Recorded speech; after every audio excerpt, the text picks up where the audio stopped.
Hey everybody, how's it going? Andrew here, and I just have a quick and simple favor to ask of you.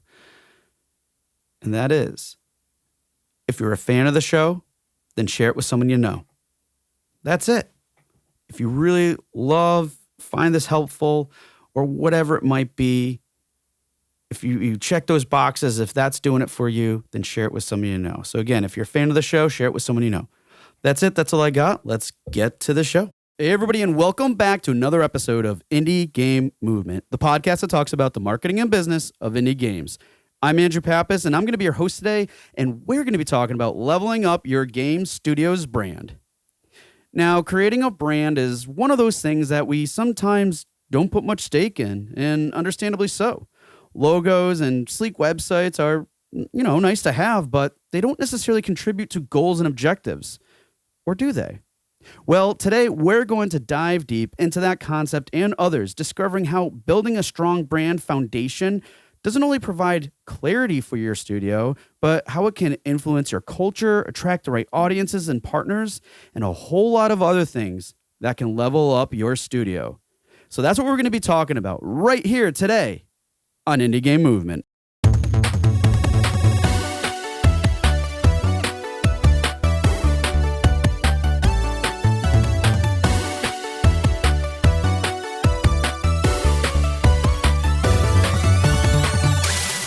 Hey everybody, and we're back, and today with us I have Charis, Reid. Charis, how's it going? And thank you so much for being here on the show today. Hi, I'm doing well. It's lovely to be with you. So, yeah, I'm excited. Yes, I am too. And folks, for those of you who aren't familiar with Charis, she is the brand manager at Radical Forge, and man, she has been doing a lot there, has been the community developer and manager there. But also doing, that similar type of role for Modern Wolf and Blue Bottle Games. And man, you just have a whole lot of other experience too. And in particular, I mean, you've even have done some public speaking, and most notably, earlier this year, you were at GDC during the Independent Game Summit, the Indie Soapbox. So a lot of cool things you have going on there. You got your hands in a lot, and, some of those things we're going to talk into more detail, but those things aside, anything else you'd like to share about yourself, hobbies? What else is going on in your world other than this cool stuff you're doing with Radical Forge? Yeah, I mean, in general, my experience in the industry has all been comms based. So everything from social media up to brand, which is kind of what I do now, and with publishing and community management and everything.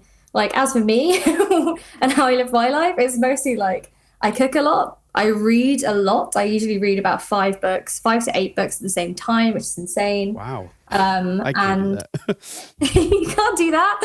I feel like I need I'm always in different vibes. I can't just read a book for the set time and then be in the same kind of I always want to be reading true crime or something like that. Ooh. I need different, vibes going on. I'm a big fan of magic, not The Gathering, just magic in general. Okay. I've always wanted to be a magician. Ooh, so right. bad. Yeah, but I probably shouldn't do that because I don't think it pays very well. So, Well, you could still do it.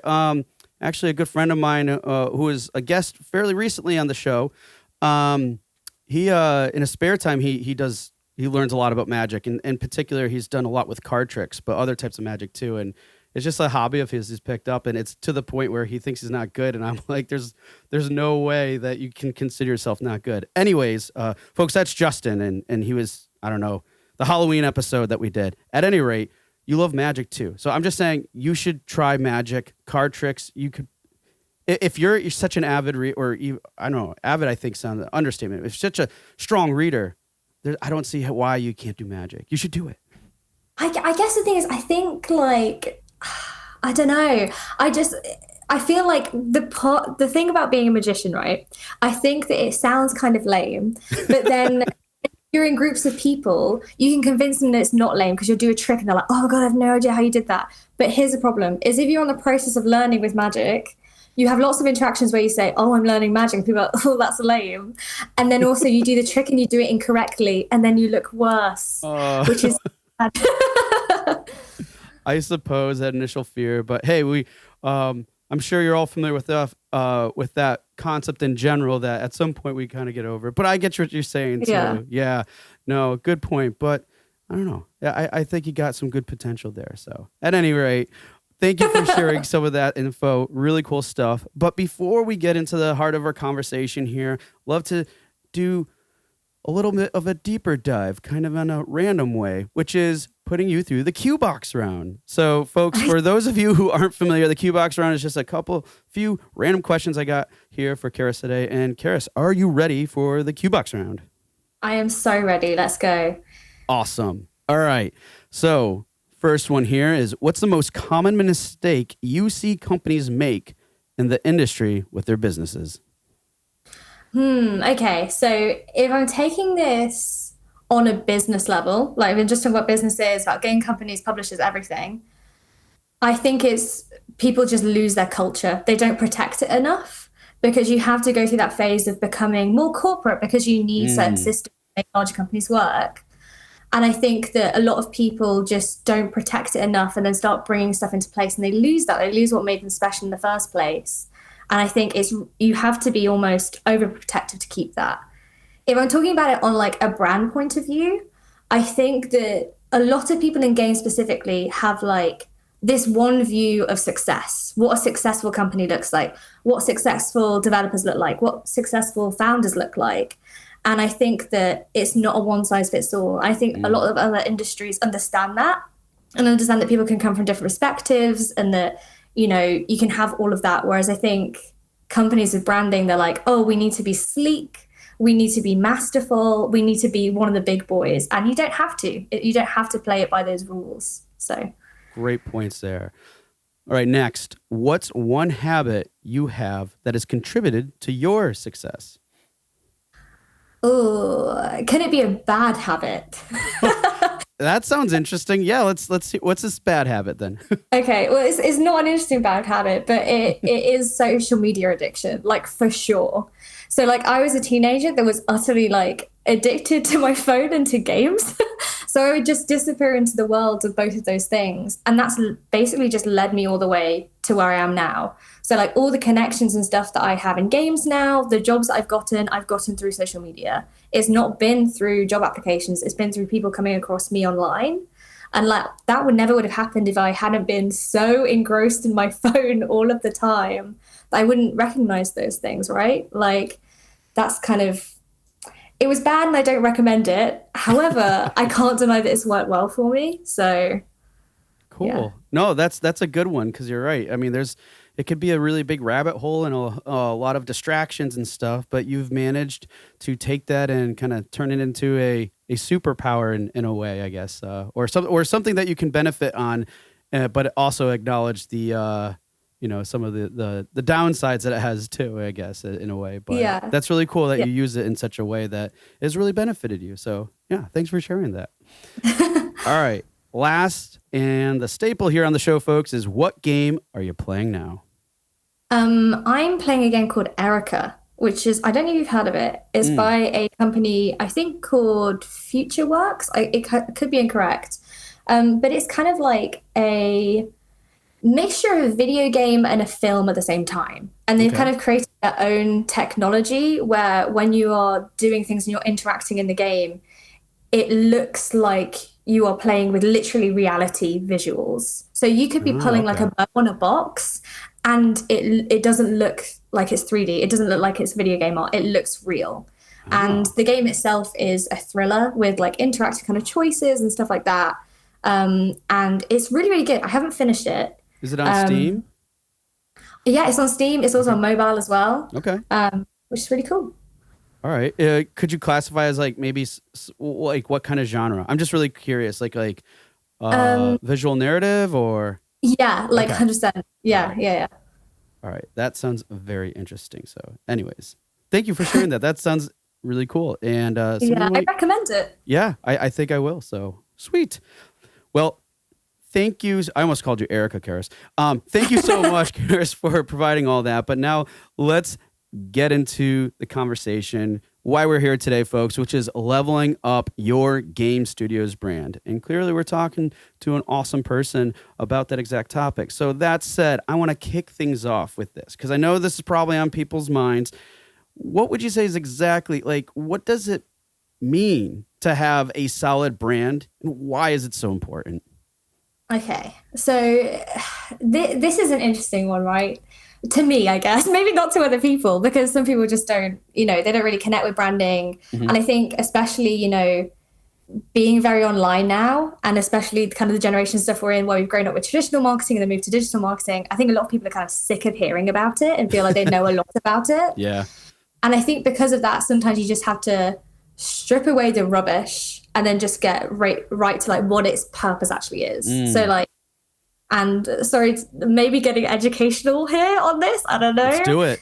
Is like originally brand, the word, it came from the word burn. And the whole point of it was that you would brand cows that you'd have in fields to be like, this is my cow. And then it went from there to becoming this thing where if you were, in a small village and you were selling cheese or your meat or something like that, you would then be like, oh, you know what? I want to brand my product to say, this is a quality product. This is my product. So the whole point of branding, way back to the start, and it's developed so much since, is to be like, this is who I am and this is my thing.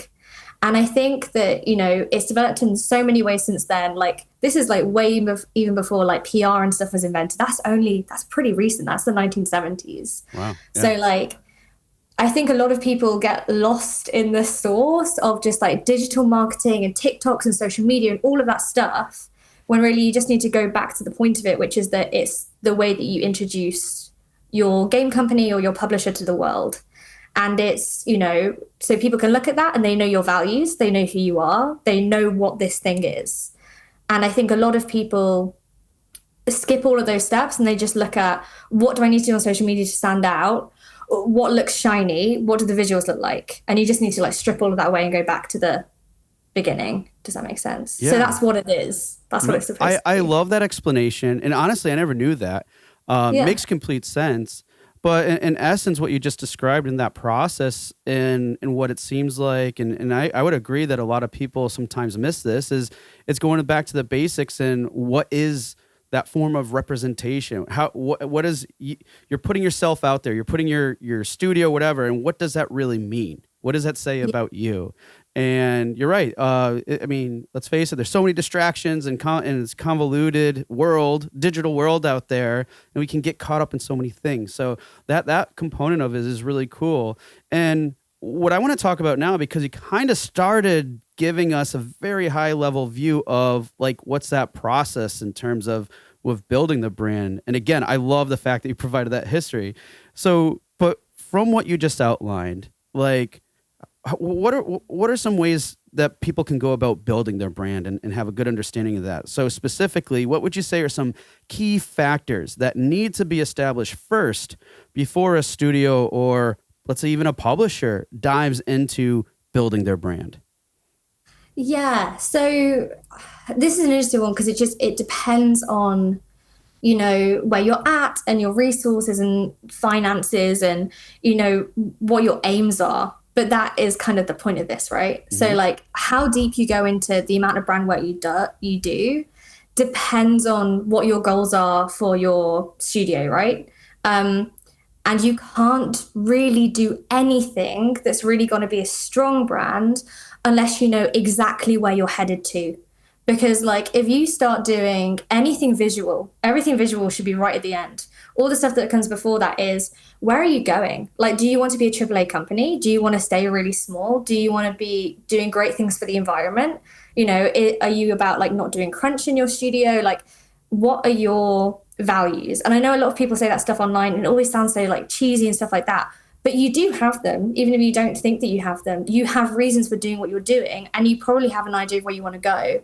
And I think some of the hardest branding stuff is actually sitting down with founders of studios and saying, where do you want to go? And they're like, hey, we just want a new logo, man. And it's like, yeah, but where do you want to go? Because this is actually what branding is. It is about figuring out who you are and how you want to represent yourself. So you need to do all of that stuff first, right? You need to have an idea of like your values, where you're going, how you can have a brand strategy to get there, and how you can make sure that internally at a studio, you're all aligned and on the same page. And that requires like certain copy to make sure that you've got that right, and how you're going to talk to people.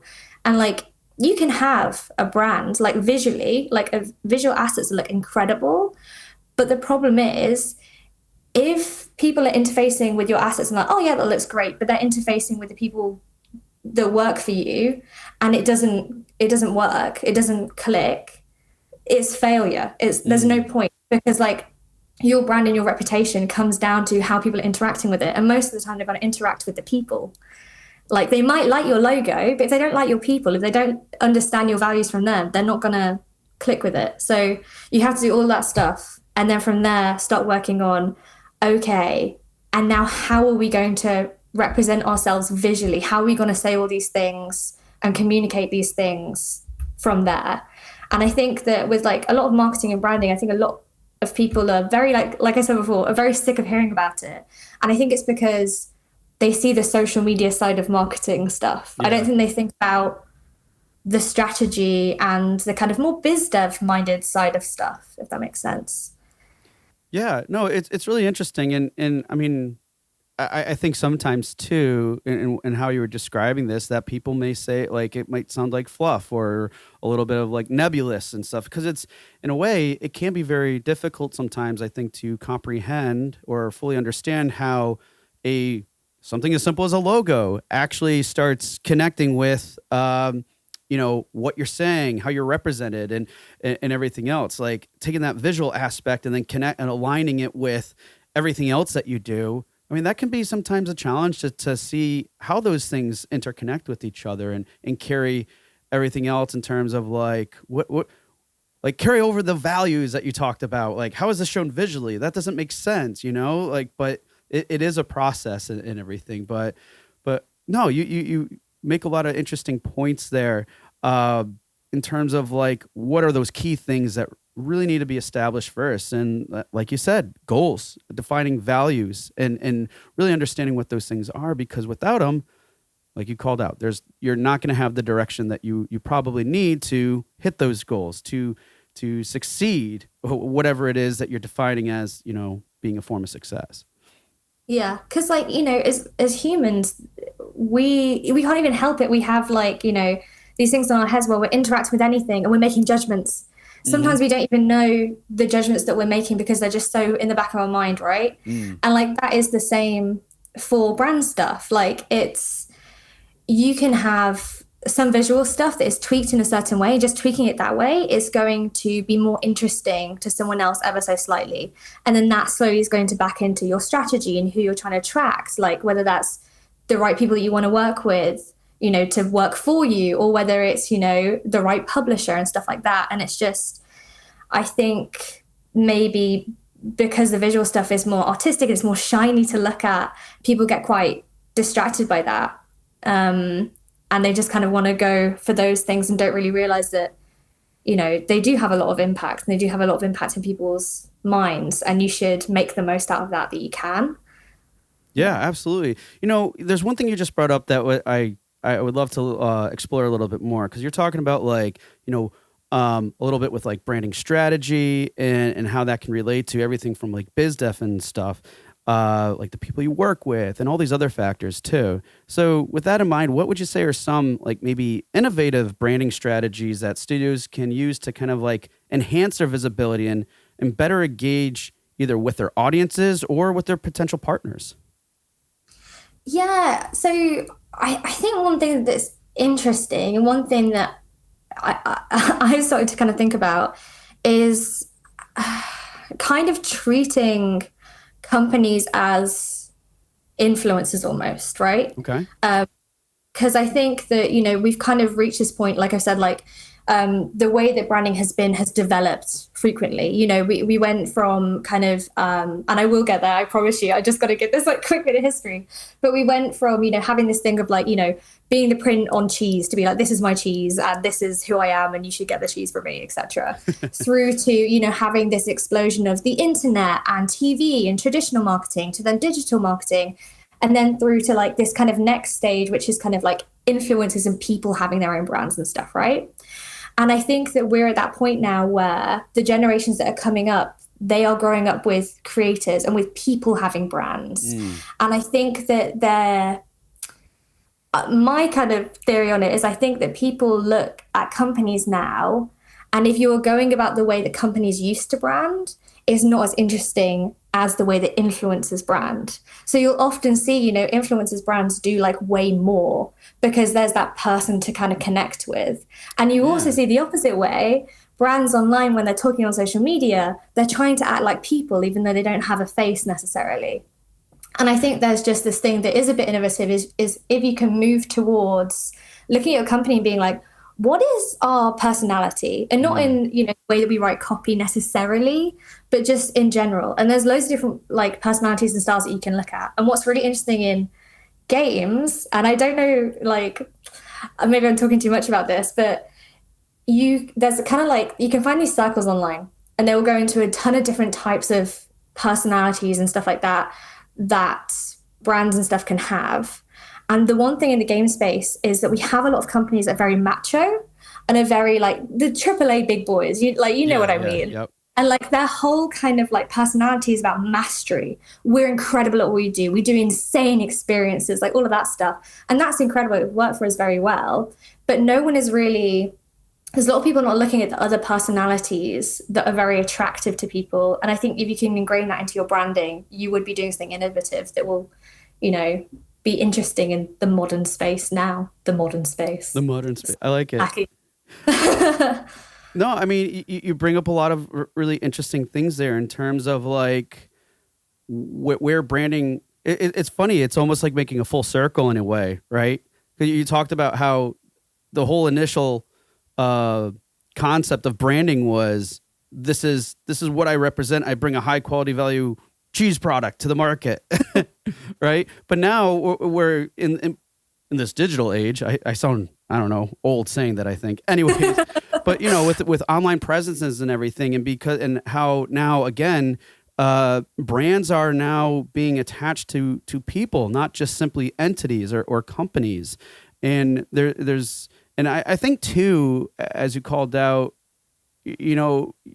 people, I hate saying users, people are now becoming more familiar and savvy to what brands are, what they mean. And if you look back at kind of another quick history lesson here is, look back to the 1950s or that era, right? Where brands were really saying like, we have a product and it's us. Right. But now you see more of a common thing because, I mean, with your example, influencers, what makes influencers get to the point where they are? It's their community. It's a group of people. It's not just them doing their own thing, because without the community, they have no clout, no influence. So now it's becoming more around, and this is very generalized, but now it's coming more around the concept of like, hey, it's other people involved. And we can't just treat these people as like money-making machines, right? Because I think sometimes that was part of the mindset from older generations. And sometimes you still might see it that way, where it's just not as personable, I guess is what I'm trying to say. And you made some really good points around that too. Yeah, like, and you've hit it nail on the head with the people. We understand marketing now. We get it. We understand what's going on. And, there's a lot of information out there to say that the next few generations are going to get sick of it. Mm-hmm. Like already, like, I think it's Gen Z, and I think the next one's like Gen Alpha. People are saying that Gen Z, they don't want any of that. They don't want marketing in that way. They want you to show up to social media spaces even, and they want you to be providing value. Oh, that sounds so gross. Basically, I mean, using social media for what it's for. If you're on TikTok, there's a ton of like wizardry you can do to like twist it so that you can bring up your product. But if you just turned up there in a genuine way and you were just like, this is what I do, and it's quality content, people are going to be pretty happy about it, and I think they're going to respect that more from you. And people are loyal. If they understand genuinely where you're coming from and what you want to do, they're going to be loyal to your brand. And like with Gen Alpha, apparently, they're going to want to be really, really private. They're not going to want to like share their data. They're not going to want to have social media profiles with their own names and stuff on it. So, these are the kind of trends and stuff that are coming up to think about. So, yeah, that's a good point. And it addresses kind of another topic. And I don't know, maybe you could provide some more examples, but like in here, because you just gave a great one in terms of maybe some considerations studios or brands, should be mindful of in terms of how it relates to a particular market, audience, or even current trends. And that one with TikTok, it's like, hey, don't just go there to talk at people. Go there to, talk with, communicate with, even potentially collaborate in some ways, right? Like, what are some other things to maybe be mindful of when it's associated with like brand and these other areas like, market or audience or stuff? Or do they all just intertwine? Yeah, I mean, I guess like the main thing is like not coming across false, because I think that the further you get away, like the more you build up like a kind of strategy that's just like, how can we trick people? How can we get there? You're just moving away from where people are actually at, because people are really smart, and I think a lot of people kind of forget that people are that you can kind of figure out what brands are doing. You can kind of figure out from the advertising and stuff that you're seeing. So yeah, I guess like part of my answer to your question is just making sure that you are coming from a genuine place, because that's only going to work more and more as the generations are kind of coming up. And like with the spaces, like social spaces and stuff like that, it's just like, God, it's so lame to say this. I'm so sorry. Like this is like the age-old thing of being a marketing person, but like, I'm so sorry, playing social media at its own game kind of thing. Like, what is that social media site wanting you to do on it? Like, what does it think that the value is to its users? What is it trying to do for its users? Then do that. Like, you don't have to force stuff down people's throats. Like, you can literally just be like, turn up to a place and people can get to know you through naturally the stuff that you're putting there fitting with the platform. And I think people just like lose their minds going off of like all of these like little things that they can do, where it's just like, just go back to basics. Yeah. No, I'm glad you said that though, because honestly, whether you think it's lame or not, it's so very true, because I think that so many of us go to these platforms not even thinking about or asking themselves that question. Well, why do they exist? And it's so funny, because it's like, we know of this place. Hey, we can get on our soapbox or whatever and shout out to the world. And then sometimes a lot of us will do that and ask ourselves, why isn't it working? And I've known it worked for this person.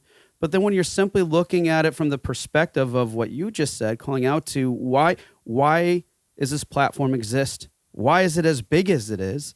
What are their core objectives and how to do these things with these people? And when you start thinking it that way, you start realizing, here's a very specific, simple example. I have experience with paid ads, and a lot of times, one way you can get a lower cost per click, for example, is if you're on these platforms, have your ads engage with people in a means that doesn't get them off the platform. Why does Facebook want people on their platform? Because then they can put more advertising dollars, and that's a main source of revenue for them. Now, do they make more money if people jump off the platform? No, they make more money if there's keeping those people on the platform. And that, like I said, very specific, one thing, and it's a way that you can get rewarded. In this example, keeping people there. But the point is, and what you just called out to is like, hey, look, if you keep that mindset or understanding of why people are here in the first place and serving that need of the platform and the players, well, now everybody's winning. Exactly. Yeah, no, that's a really, really good example. It's just like, why are you trying to go against the waves? Just like, just see what people want and then just feed that instead. So, yeah. Yeah, no, absolutely love it. And yeah, again, I don't think that's lame, because I think so often we get so caught up in everything that we're trying to accomplish that we sometimes forget these simple concepts that are really important and pivotal in terms of how we can get that word out or make that impression and everything else. So as we discussed with that, it definitely leads into another area of this conversation I want to dive into, because, there's obviously a lot of challenges when it comes to creating like community and industry impact, especially, as it plays to your brand and everything else that you're trying to do as a studio developer or publisher. So why do you think it's challenging for, let's say, founders of, these companies that I essentially just listed to step into the spotlight? Because a lot of what we're doing here in a way is kind of like showing up on a pedestal platform, whatever the case may be. We're in the spotlight. But why do you think sometimes it's this challenge for these people, either leading these companies, being the faces of these companies, or just the companies as a whole to kind of fit, get up to that role? Yeah, so this is a really interesting question because I've been at the company that I'm at now for over a year, coming up to a year and a half, I think. And the whole process this whole time has been kind of like this underground thing of, going through that branding process and also now reaching the point of like, hey, we need to introduce you guys as founders to the world. We've got 2 founders, we've got 4 directors, all of them, they bring something new to the table, they connect with different people. And it's having to be like, okay, we need you to go into the spotlight, we need people to see your faces and stuff like that. And that isn't necessary for every single company, right? But it can be very helpful when you're doing something like we're doing as a company, which is that we are going to be public facing to fans, to publishers, to co-dev partners. That's a lot of people to be public facing to. So you need a lot of, those kind of personalities that they can interact with and be comfortable with them. Because with one of them, they're not going to be, and with the other one, they are. Okay. So with that being said, I think it can be quite difficult for 2 reasons. One of them is that not everyone is a showman, and you don't have to be a showman. And I think a lot of people, they're very good at running a studio, but they can't do the showman thing. They can't like switch it on. And I know a fair amount of people who can and a few people who can't. Actually, today we were filming some videos for like this behind the scenes video on our next game that isn't announced or anything. And, I have people there who are animators, and I have people there who, they're concept artists and stuff like that. And they are so lovely to talk to, but you get them in front of a camera and they're so nervous. It's just not necessarily where their skills lie. It's not something they've had to develop in that way. So, yeah, I think it's tricky for people in that regard, just like, their personality. I also think it's difficult because of like cancel culture stuff, right?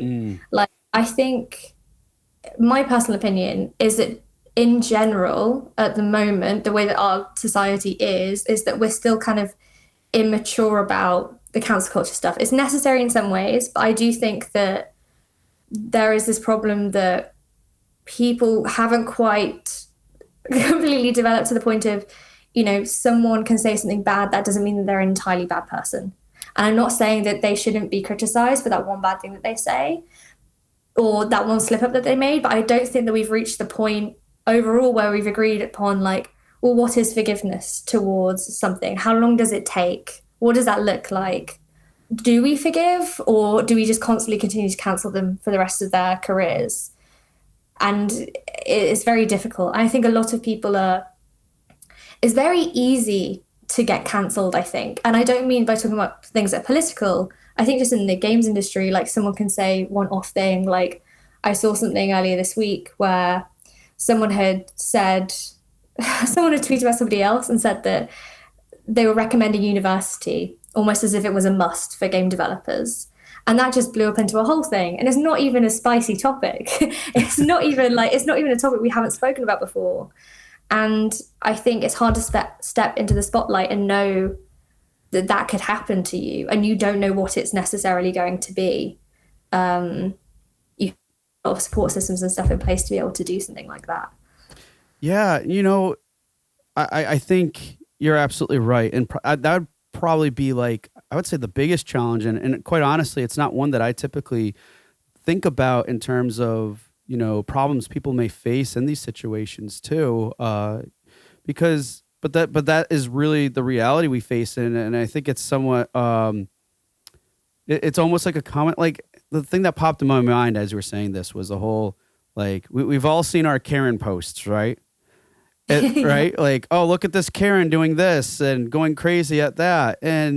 But the funny thing is in those moments, and in some of the moments that you were talking about where people calling out to specific things, whether it's positive, negative, regardless of the fact, there's this misunderstanding potential misunderstanding because we only have a snapshot. There's no additional context to these moments. And then when we start canceling things out for whatever reason we have, sometimes we don't necessarily look at the full picture or even know what that is, and may never know what that is.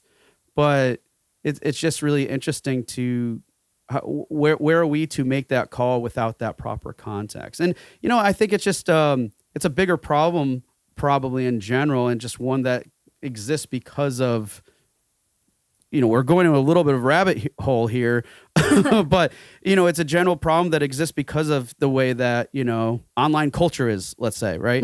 But going back, yeah, I could see why that would be a legitimate fear. And maybe, just your initial thoughts on this, because I think it may be just warranted now that we kind of went into this, like for people that are facing that potential challenge or fear of something like that, because it's a very real thing. We see it happen on, like, for example, like Twitter all the time. What are good ways to maybe overcome that in a way? Oh, well, this is literally, I don't know, semi kind of coming from the outside on it. So, having seen a C-suite of people where you're having a growing company and talking to them about their feelings on it, and seeing them having to do talks at like big events and hype them up to do stuff and go out there, and they're like, oh God, I don't want to take a headshot. I don't want to have to do that. Like, the one thing that I've said that I think can help is that you have to view your public presence and the way that you show up in that way as a professional thing. It isn't you. It is not you. It is a representation of what you are trying to show to people. So that means that when people are hyping up that representation of you, you shouldn't be taking those, hype ups to your ego, because it can easily fall down afterwards because people can critique you, but it's not you. You are so much of who you are, and who your friends know who you are, and your family know who you are, and all of those things. So when you're smiling in front of a camera or you're talking about work stuff, that doesn't have to be you. And it's only just a snapshot of like who you are. And I think that helps a little bit, because then people are like, oh, okay, I can smile. I can do this thing. I can take this headshot. I can go do that talk, because it's you and who you are is not in danger in that situation. It's just what you are presenting in that moment. Does that make sense? You're acting, Yeah. And but even with acting though, because I think that some people might potentially have a problem with the idea of acting. I think calling out to what you said before, it still applies here. It just might be in a slightly different way or format or whatever. And that's just being, like you said, professional, but also genuine and probably a little bit of humble. Because it's like if you're those three things, especially the latter two, I would say that you can stave off the ego problem a little bit better. Whereas if you don't think about being humble or genuine, then that ego can start creeping up on you if you're not careful, potentially. But what's interesting? So I think you're absolutely right. I think it depends on what the situation is. Yes. So, for instance, when someone has to go do a talk and they're like nervous about that, I think it is that thing where you have to be like, okay, I'm putting my nervousness and stuff to the back, and I'm having to put this to the front, right? Whereas when we're doing these like video interviews and stuff like that, and we're doing like documentary kind of things, and we're talking to people, I'm saying, look, when you're looking at this camera and when you're talking to the camera people, like, don't visualize who this is going out to and thinking you're having to be LinkedIn professional, whatever. Just talk as if you're talking to that person and just who you are, because that's what always makes the best video footage. Yeah. So I guess it is different. Like and I suppose it also depends on the person too. But I think you're right about that. Is that genuine stuff, especially in video, it works so well. Yeah. I feel, obviously I feel that way before stating that, but it's just, it's probably a good way to potentially, like you said, it's always case by case. Everybody's going to be different. There could be a lot of different anxieties and other things associated with this for a variety of other reasons, like same reason why people have stage fright or, things along those lines. But, like you just said so well, I think keeping it like to yourself or to the, and that's, it goes back to like the whole branding values and goals and things, because if you keep that simple and focused, but like true to what you really represent and knowing what that is, then you basically have that firm foundation to kind of like stand from.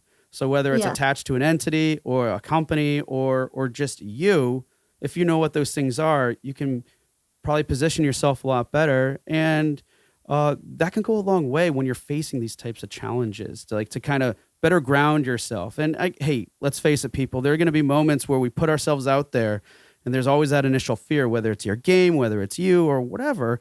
And you're going to get some criticism. You're going to get some negative feedback. You're going to get some trolls. I mean, it's going to happen, but having that position where you can ground yourself and just, I think it helps you move past those hard bumps, those mountains sometimes that we will all face at one point or another.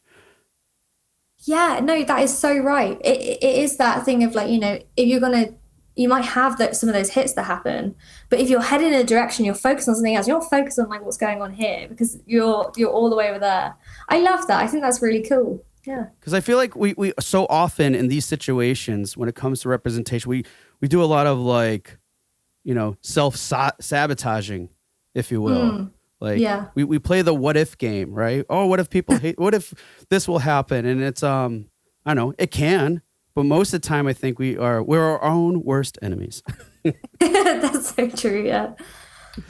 Oh, really, really good stuff. And thank you for, diving in a little bit further because I mean, let's face it, when it comes to brands and creating them and really honing in on these things, I mean, we're also in a way creating a lot of challenges for ourselves, but it's just one of those things that come with the territories that we ultimately need to overcome. And I think a lot of what you shared today is just really insightful in how people can go about doing it. And yes, it might not be as objective and action oriented as we like because it's a bit of a process finding these things.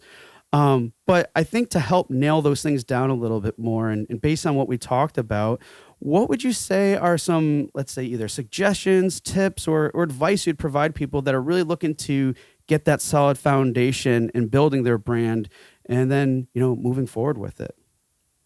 Yeah, I mean, I think the first one I'd say, and I think so many developers could be they might love their logo, they might love their visual branding and identity, right? But I think that they can be quite dismissive of how many things it can do for them. If you do branding properly, it can really draw people to you. And if you think about it thoughtfully and think about how it is actually representing you out there, it can attract publishers. It can attract the interest of game scouts, and having that kind of your culture and your branding matching up, that can do a lot of really, really great things. And it has been so far for the company that I work for. And we haven't even put half of it even out there yet. Like we're rebranding in a couple of months. And so I can't wait for that to hit because already behind the scenes, it's working really well for us. So I think my first thing is don't be dismissive of it. Don't just go to Canva logo and be like, that's it. Like really, think about it can do a lot of stuff for you. And if you're finding it hard to find inspiration, I guess maybe this is the next point. If you're finding it hard to find inspiration from other game studios, you need to look outside of it because I think, like I said earlier, a lot of the game studio kind of culture and identity and branding is very macho and it's very one kind of personality. But if you start looking at brands as different personalities, there is a lot of space for almost innovation to bring to this scene if you have a different style of talking and acting. Cool. And then I guess I would say the last one is purpose. Like, it's annoying, but it's just kind of the work that you have to do to start off with. It isn't all visual. It's not all the flashy stuff. If you really don't know where you're going at, you need to sit down and think that through, because if you know that, it helps make any decisions, whether that comes to branding, marketing, publishing, who you work with, who you hire. If you have that like purpose and vision for where you're going, it all is so much easier to make decisions on. Those are really awesome tips, suggestions, and advice.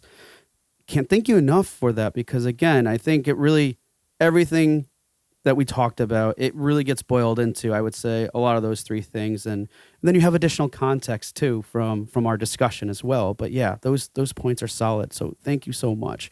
Well, we're coming to closure here. And really, Charis, I can't thank you enough for being here. But before we do... what are ways people can reach out to you, connect, or learn more about the work your studio does? Like, share some links. Sure. I mean, like, I currently don't even have a website because I'm like, I need to go through a rebrand myself. But I would definitely keep an eye on Radical Forge. So we're a game studio in the north of England. We're a studio size of 70. We've done a ton of co-dev stuff. We're working on our own IPs. We're going through a rebrand in a couple of months. And that's kind of all of this work and all this stuff that I've been talking about with you. You can kind of just see that happen in action, which is kind of cool because that's coming up. So yeah, so we're out there, LinkedIn, Twitter, Blue Sky, all of the social media stuff now. With myself, it's Charis Reid _ on Twitter. So yeah. Nice. That's easy enough to remember. So cool. LinkedIn, Twitter, and folks, what is the website for Radical Forge? It's just radicalforge.com. Radicalforge.com. Yeah. Great. So people check it out. And yeah, maybe we'll have a future conversation down the road to see, like, because, you know, apparently the timing of this was so well because you guys are going through the middle of that. Maybe we can like follow up or something. I don't know. One way or another. Well, I'm sure we'll find out to see how that whole process and kind of get like maybe some other takes on it. But again, thank you so much for your insight today. Very valuable stuff and really showcasing the importance that a brand can really have for us, as studios, developers, and publishers. So can't thank you enough. No, thank you for having me. Like, there's been some really thoughtful questions. It's been a really enjoyable conversation. So yeah. Hey everyone, thank you for listening to another episode of Indie Game Movement.